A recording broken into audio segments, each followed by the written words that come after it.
Hello, Lindsay. Nice to see you. And you'll like it. Good evening and welcome to this magnificent Iftar dinner, very special, as we honor the Islamic holy month of Ramadan. Let me begin by saying to our Muslim friends, of which I have many tonight, and I think we have many all over the world based on the results in Michigan, other places. But I just want to say hello to all of the people that supported us so strongly. Ramadan Mubarak. We're grateful to be joined by Director of National Intelligence, Tulsi Gabbard. Tulsi, thank you very much. Deputy Secretary of State, Chris Landau. Chris, thank you, Chris. Congratulations, by the way. Deputy Special Envoy, Morgan Ortegas. Morgan. Hi, Morgan. A very good friend of mine who I just endorsed, actually, Senator Lindsey Graham. Lindsey. Congressman Abe Hamadeh. Ed, thank you, Ed. Thank you, Ed. Good job. Counselor to the President, Alina Habba, going to be the U.S. Attorney in New Jersey, very importantly. Great job. Pastor Paula White, my friend for a long time, and somebody that's done an incredible job with faith and all of the things that so many in this room stand for. Paula White. Thank you, Paula.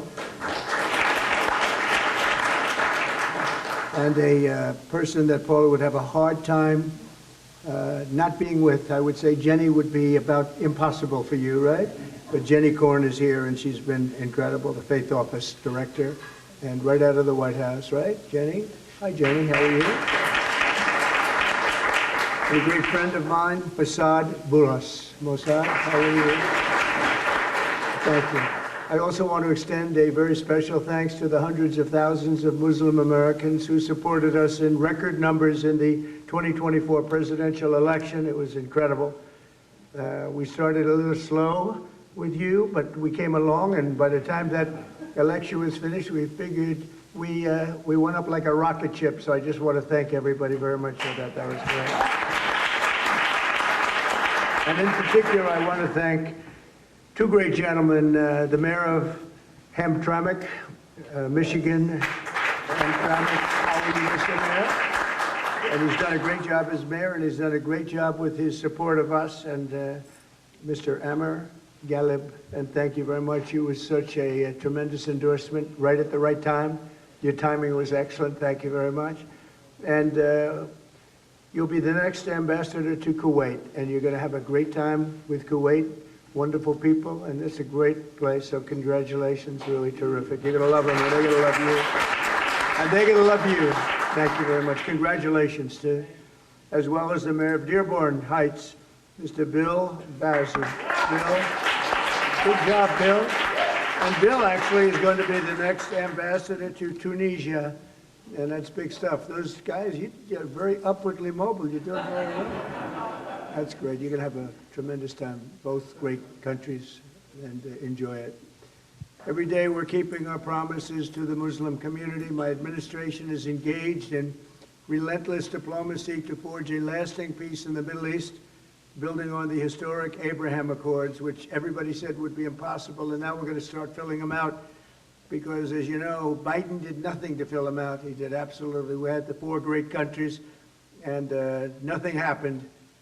Despite the importance of the Abraham Accords, but I have a feeling it's going to fill out very quickly. It's already, people are talking already about it. They should have had them long ago. It should have been done. We're rapidly defeating inflation by reducing energy costs and even slashing the price of eggs by 50%. Doesn't sound like much, believe me. You know, when I got here, I was in 1 week, and I was being hit by the fake news media. They were saying, egg prices have quadrupled. I said, I just got here. I didn't even know. I said, what's the problem with eggs? But the problem with eggs was Joe Biden. That was the problem. He let them get out of control. And as you probably saw last month, they went down 35%, and the quantity is so much that, I don't know, I think they're going to go down a lot further. We have a total of over 50% in a few weeks, Lindsay. I'd say that's pretty good. and nobody wants to talk about it. Now they don't want to talk about it. They talked about it when it went up under somebody else, but when it went down under me, they don't want to talk. So we have to talk ourselves. If they won't say it, we have to say it, right? I learned that a long time ago. We're fighting for parents' rights and school choice, and we're stopping schools from indoctrinating children with transgender ideology, something which the people of this room are not happy about. I know that for a fact. And it's a shame what's happened, but we're turning it around and turning it around at levels that nobody can even believe. I signed an order also, and I think very importantly, also in particular for people in this room, we're keeping men out of women's sports. Is that okay? Men out of women's sports. The Muslim community was there for us in November, and while I'm president, I will be there for you. I'm going to be there for you, and I think you know that, and our two great mayors understand that. I said that I would see you after, and I saw you after, and I think you're doing better than we are. You're doing better than anybody, so it's so great. I'm so glad you're here.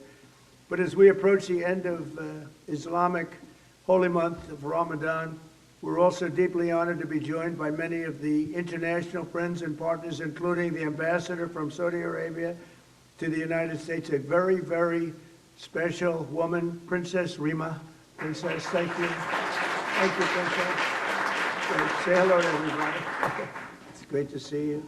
Thanks as well to the ambassadors and chiefs of mission from the United Arab Emirates, from Jordan, Egypt, Kuwait, Qatar, Pakistan, Malaysia, Brunei, Bahrain, Iraq, Oman, Morocco, Indonesia, Algeria, Djibouti, Cameroon, Lebanon, Nigeria, Guinea, Tanzania, Kenya, the Maldives, Libya, Senegal, Bangladesh, and we have a few others. I'm sorry if I forgot, but I am going to be in big trouble if I did. But that's a pretty good group of people represented tonight. Wouldn't you say, Senator? I think so. And we're greatly honored by your presence this evening. I just really want to thank you all. It's a special group. I look forward to it. You know, we have long days, not like other people that had this position. I work long hours. And I said tonight, after making 3 calls for people running for office, they call them teletown halls, and they're not easy to do. And I said, well, now I go home and can relax. They said, no, you can't, sir. You're seeing your friends from lots of different places, and that's okay. As soon as I found out who they were, I said, all right, that's okay. But Ramadan is a season of spiritual reflection and self-restraint. Every day during the sacred 9th month of the Islamic calendar, Muslims fast from dawn to dusk, deepening their focus on prayer and devotion to God. So nice. Then Muslims all over the world join family and friends each night and sundown to give thanks to the Almighty and break their fast with an iftar dinner, just like this one. This is what we have tonight, right, Paula? I hope you like it. If you don't like it, don't complain, okay? You're still in the White House, right? We're all in the White House together, so how bad can that be? So tonight we gather with the goodwill and the gratitude for God's many blessings, and that's what it's all about. This tradition exemplifies the beautiful spirit of all 3 Abrahamic faiths, the spirit that inspires us to seek happiness and prosperity at home and peace for the entire world. We're all looking for peace for the entire world. When I was in Michigan, I met with so many leaders of faith, and I said, what about your attitude here, your attitude there? All of the attitudes and all of the things I heard, they said, sir, all we want is peace. Right? You remember, Mr. Mayor? I said, but I understand you don't mind death. They said, no, sir, we want to live. We want to live, and we want to be happy, and we want to love everybody. And I actually, it was a very inspirational period of time for me. And I want to thank you also for introducing me to so many of your friends. It was absolutely incredible. Thank you very much. To our Muslim friends, I look forward to working with each of you to achieve a brighter and more hopeful future. And I think together we're going to do great. You're going to make strides like you've never made. You have somebody in the White House that loves you. Thank you all very much. And now we'll have a little dinner. Have a little dinner. Thank you. Thank you very much.